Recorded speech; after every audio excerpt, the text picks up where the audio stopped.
अटल बिहारी वाजपेयी, इस नाम से भला कौन परिचित नहीं होगा। लेकिन हर कोई जरूर यह जानना चाहता होगा कि अटल बिहारी वाजपेयी की आखिर वो प्रेम कहानी क्या थी जो अधूरी रह गई। अटल बिहारी वाजपेयी कॉलेज के ज़माने में एक लड़की से प्रेम करते थे। लड़की राज परिवार की थी और फिर क्या कुछ हुआ आज हम आपको ये बताएंगे।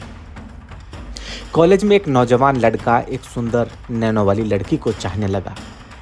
धीरे धीरे लड़की भी लड़के को प्रेम करने लगी। बात घर वालों तक पहुंची तो उन्होंने इस रिश्ते से आपत्ति जताई। एक बड़े घर की बेटी का सामान्य से लड़के से प्रेम करना सबको नागवार गुजरा।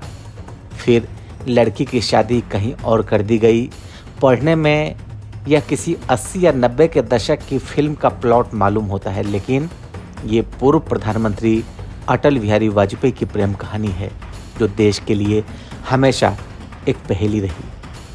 अटल ने खुद कहा था कि मैं अविवाहित हूँ लेकिन कुंवारा नहीं। दरअसल ग्वालियर के कॉलेज में पढ़ने वाला नौजवान अब देश का नामी वक्ता हो चुका था। बलरामपुर से साल 1957 में जनसंघ की टिकट पर सांसद बना। नाम था अटल बिहारी वाजपेयी। वाजपेयी भले सांसद बन गए लेकिन वो उस लड़की को नहीं भूल पाए जो कॉलेज में हमदम हुआ करती थी।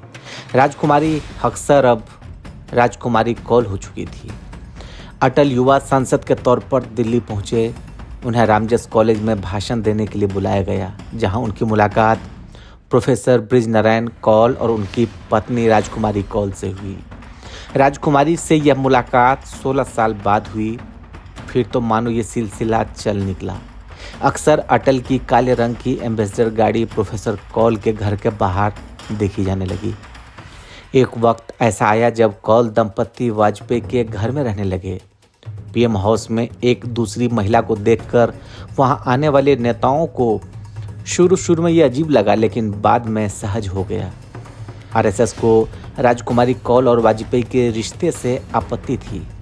वाजपेयी को कई नेताओं ने राजकुमारी को छोड़ देने या उनसे शादी करने की सलाह दी। वाजपेयी ने दोनों ही बातें नहीं मानी। एक कार्यक्रम के दौरान वाजपेयी ने कहा था कि मैं अविवाहित जरूर हूँ लेकिन ब्रह्मचारी नहीं। इसके बाद राजनीतिक गलियारों में फुसफुसाहट का दौर शुरू हुआ, लेकिन किसी ने वाजपेयी से सीधे तौर पर कोई सवाल नहीं किया। वाजपेयी पर राजकुमारी कौल का अधिकार था, यह बात भी सियासी गलियारों में फैलने लगी। पत्रकार करण थापर अपनी किताब डेविल्स एडवोकेट में लिखते हैं कि मैं वाजपेयी का इंटरव्यू लेने के लिए कई जतन कर चुका था लेकिन सफल नहीं हो पाया। एक दिन मैंने रायसीना रोड पर फ़ोन किया। सामने से एक महिला की आवाज़ आई। वो राजकुमारी कौल थी। मैंने उन्हें अपनी व्यथा बताई। राजकुमारी ने कहा कि मुझे उनसे बात करने दीजिए। अगले दिन मुझे इंटरव्यू के लिए बुला लिया गया। उन्होंने मुझसे कहा कि आपने तो हाई कमांड से बात कर ली, अब मैं आपको कैसे इनकार कर सकता हूँ। विनय सीतापति ने अपनी किताब जुगलबंदी में लिखा कि राजकुमारी कौल का वाजपेयी को बदलने के बड़ा हाथ है। उन्होंने वाजपेयी को लिबरल और कॉस्मोपॉलिटन बनाया। कपड़े धोने की साबुन से नहाने और घी में तली हुई पूड़ियाँ खाने वाले एक बेतरतीब जिंदगी जी रहे शख्स के जीवन में मिसेज कौल का होना कड़ाके की ठंड में सुहानी धूप का होने जैसा है।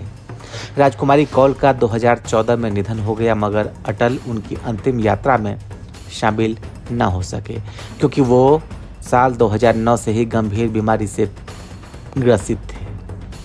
राजकुमारी कौल के जाने से ही भारतीय राजनीति की एक बेनाम प्रेम कहानी का यहीं पर अंत हो गया। ब्यूरो रिपोर्ट, लाइव तक।